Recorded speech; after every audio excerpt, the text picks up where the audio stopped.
लगता है कि इसमें कुछ ऐसे समाधान दिए गए हैं कि ग्रोथ बहुत सारे समाधान दिए गए हैं। एक तो जब मध्यम वर्ग को आप डिस्पोजेबल इनकम, उनके जेब में पैसा और छोड़ते हैं, इनकम टैक्स में बड़ी राहत देते हैं, तो उससे कंजम्पशन से ग्रोथ को बहुत बड़ा फिलिप मिलता है, बहुत बड़ा प्रोत्साहन मिलता है।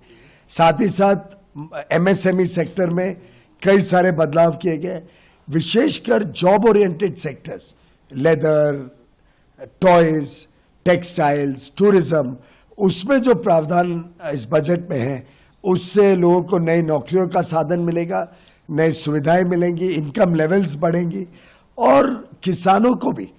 इस बजट में, चाहे वो उनका फार्मर्स क्रेडिट कार्ड, केसीसी किसान क्रेडिट कार्ड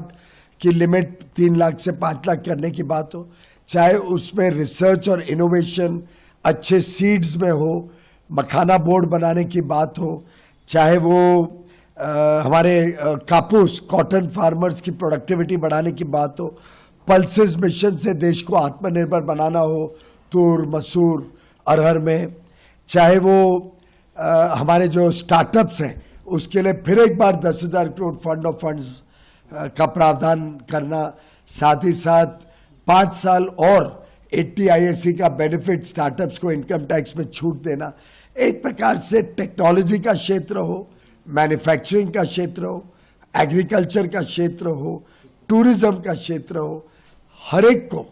कुछ ना कुछ लाभ और सुविधा देके एक इंक्लूसिव बैलेंस्ड बजट बहुत स्ट्रेटेजिकली सोच के बनाया गया है। बड़े